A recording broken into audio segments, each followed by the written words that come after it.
How do you choose the books to add to your home library?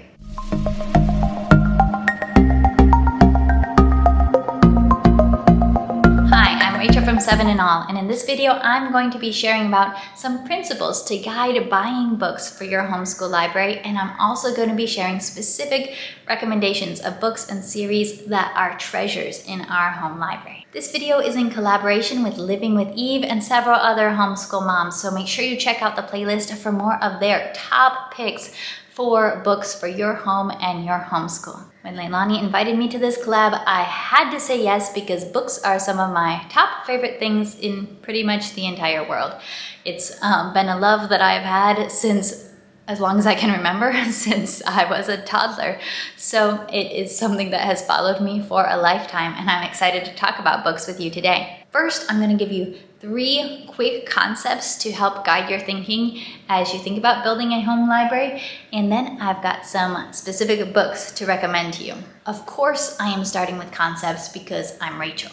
If you're new to my channel, hi, I'm Rachel, and I love to talk about and think about the concepts that guide our everyday actions, the thinking behind what we do.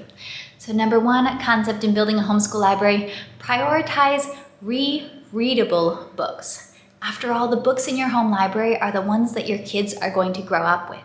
You want to choose books that they can experience again and again, ideally through the years and at different ages, and that they can experience in different ways. First being read to, and then reading on their own and rereading on their own. For this reason, I highly recommend that no matter how cheap they are, don't add tedious books that you do not enjoy reading to your home library.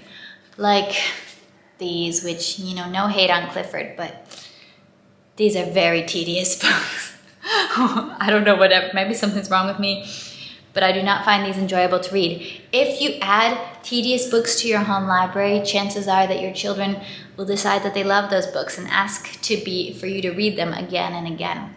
I encourage you to get books that you actually enjoy reading to your kids, because then you are going to be motivated to read those books again and again. And hopefully they will be enjoyable for your kids as well. Number 2, pursue variety in your homeschool library. A lot of times we can start to think, I have a limited budget for books, so I only want to invest in, serious books. I don't want to have any silly books around the house. Let's get just serious books. But guys, silly is so necessary. Silly is so necessary for building a love of reading. Silly is fun. I'm not saying stupid. Don't get the stupid books. There's a difference between silly and stupid. And I think depending on the family, depending on the person, depending on your sense of humor, that line might shift a little bit where exactly you draw it. For me, I know I can pretty quickly identify if a book is silly and enjoyable and fun versus if a book is just dumb and I don't want anything to do with it. But don't be afraid to spend some of that money on silly books. I'm going to have some silly book recommendations for you. It's gonna be quite a variety of books I have to suggest to you today. But don't be afraid. Don't be afraid of putting some dollars toward having silly books in your library. Quality silly books. Also pursue variety as far as different subject matter. You can have books on music, on art, on technological subjects, STEM areas, on history, biographies, nature science. There's like so much variety. Do seek to have some variety represented in your library, as well as diversity as far as cultural representation. So we don't want our libraries to be mostly just one kind of book. We want quite a variety of books. However, number 3, there is no such thing as a balanced library. Your library is never going to be totally balanced with, equal representation of every subject and every culture and all of that. That's not going to be a thing. And I do encourage you to invest in books that represent your family's values and your passions, because those are going to be the books that you're most motivated to read and to reread again and again.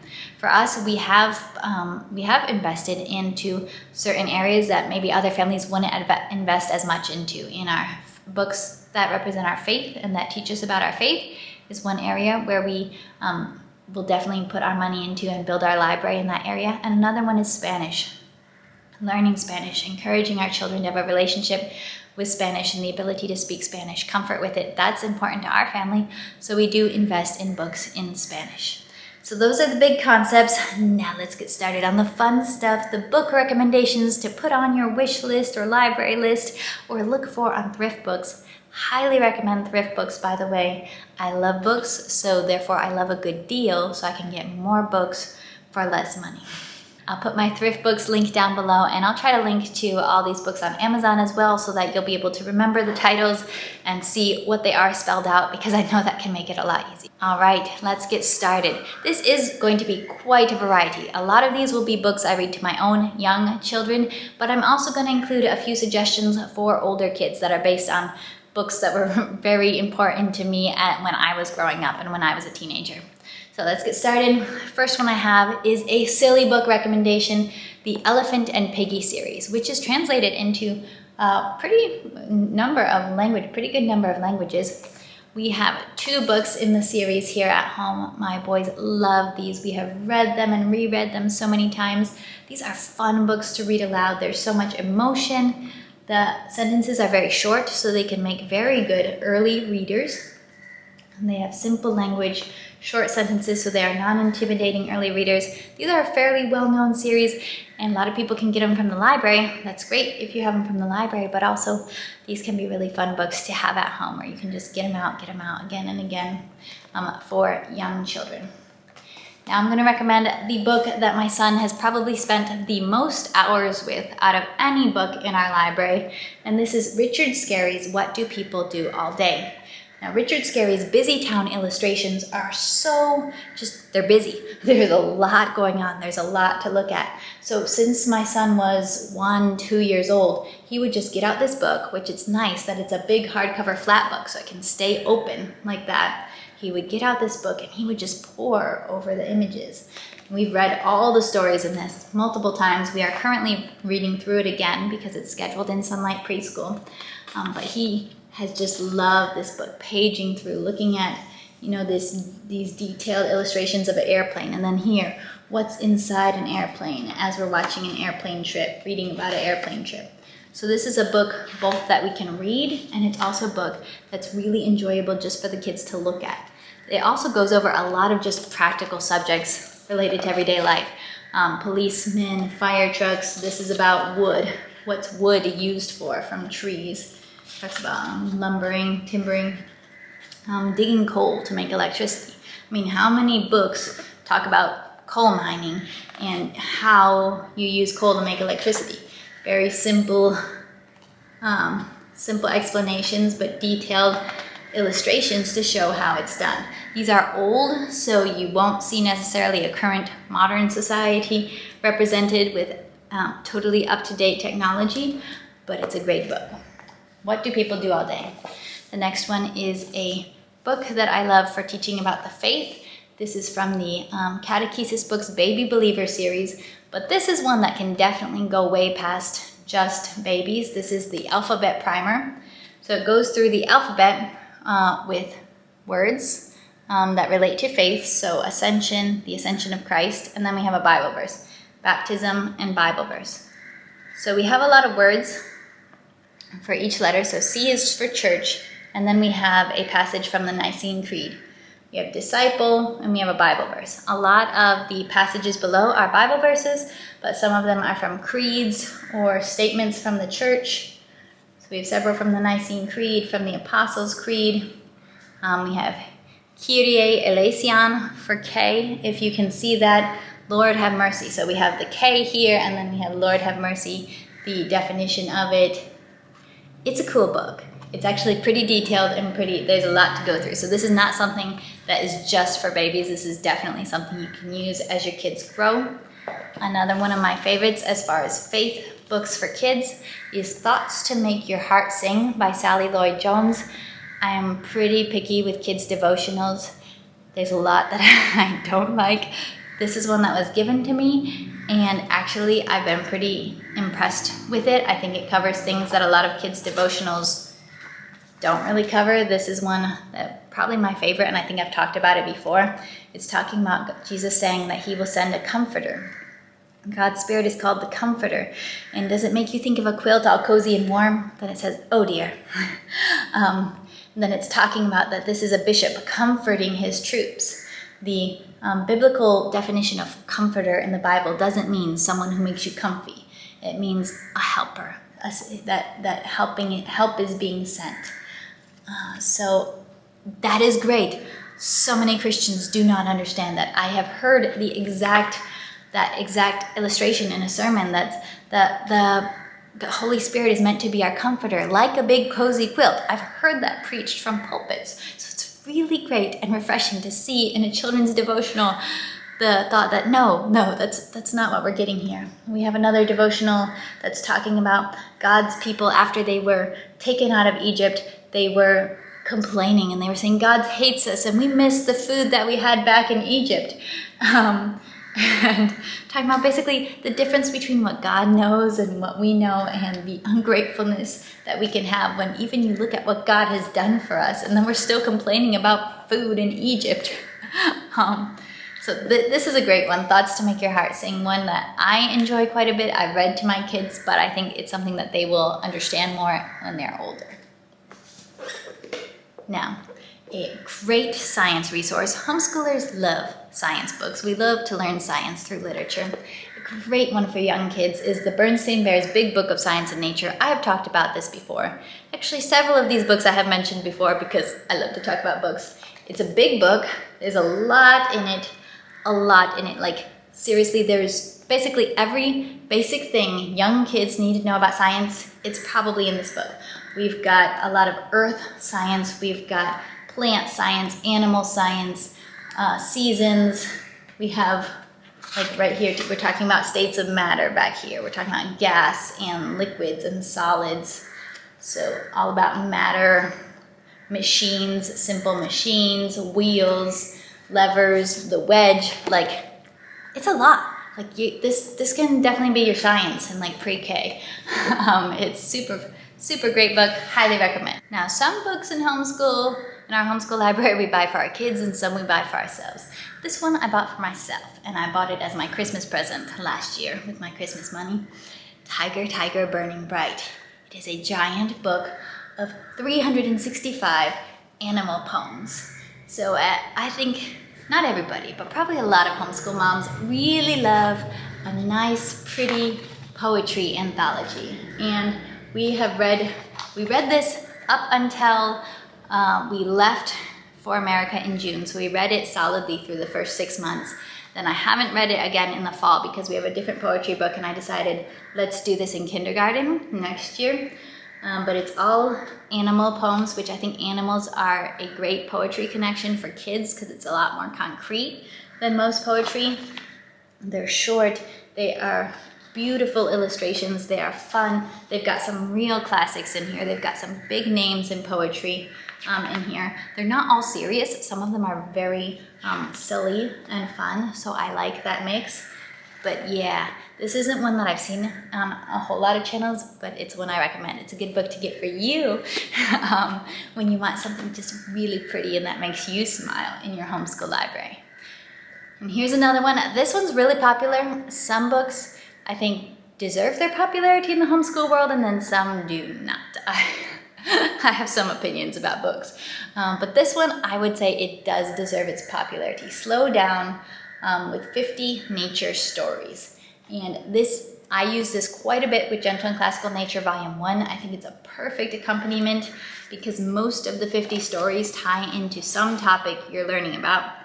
But this is the kind of illustrations that I love and that my boys love too. This is the kind of book that they can just sit and page through and look at and see all the things that they've learned. But there's multiple little scenes on a page, and it's telling a little story. A bee pollinates a flower, or dew collects on a leaf. A butterfly emerges from a chrysalis. So they're all tiny stories of little processes in nature. A duck teaching her ducklings to swim. And it's almost a little bit comic book-ish, but kind of realistic watercolor designs. A spider weaving a web for little processes in nature. And I love this. We use this quite a bit this past year. We're doing Gentle and Classical Nature. I think it's something that we will come back to, that my boys over time will be able to look at and start reading on their own when they get older. But yes, this is another kind of a fancy one, but really cool and a great resource. Now, these are books for big kids. not for little kids. These are books that I grew up with, the Emily series from L.M. Montgomery, the same author of the Anne series that is so very famous. These are actually my favorite books of hers. I've read a lot of what she's written. I've read biographies of L.M. Montgomery. Find her writing really interesting, but this is my favorite series of hers. There's a lot of similarities to the Anne series. Emily is an orphan who is taken away to live with relatives when her father dies. And she wants to be a writer when she grows up, and you get to see the process of her pursuing that dream. You get to see some romance. So I would definitely, I probably started reading it at around 11 or 12 and gradually read through the series. This is a good one for young teens, for older teens or adults. I've read this series maybe 4 or 5 times. It's a nice comfort read for me, very enjoyable. Getting the books out kind of makes me want to read through it again. But I try to wait a few years between each reading so I can kind of forget some things. Then here's a silly one. This is one of the most reread books in our house. Many, many times. It's also kind of taped because it's kind of broken. But Niño Wrestles the World. And my husband really likes this because I think it's the first book he ever found with La Llorona as a figure. But it's not super scary. It's this little boy pretending to be a luchador and fighting with classic monsters. So you gotta be okay with monsters.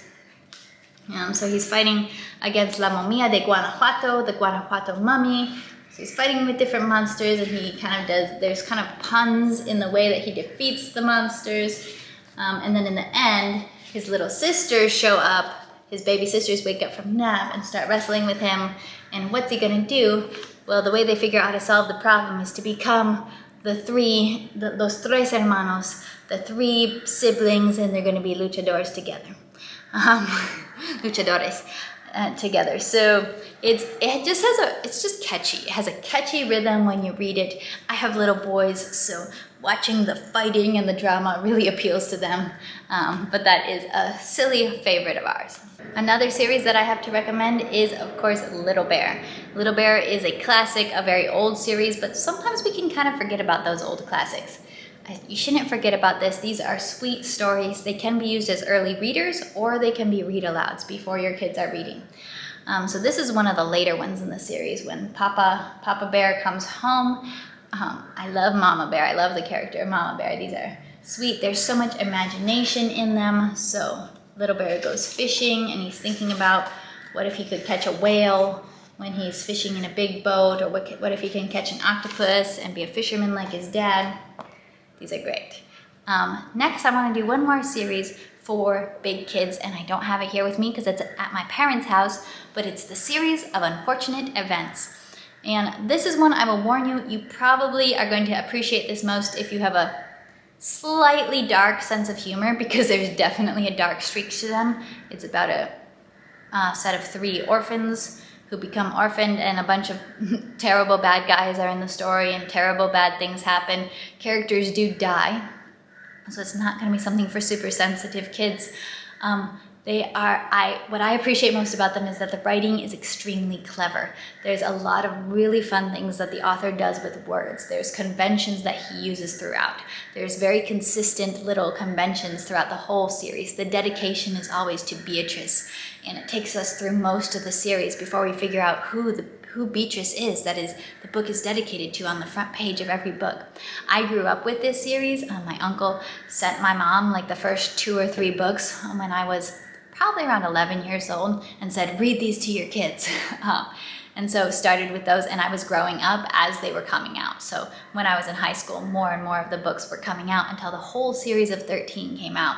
And I remember being so excited for books of 13th. So that, I think, is a great series for like pre-teens to teenagers. Highly recommend. It makes me happy to think about that series. I hope you enjoyed these book recommendations and that they were helpful to you. Definitely check out the playlist for even more. Bye!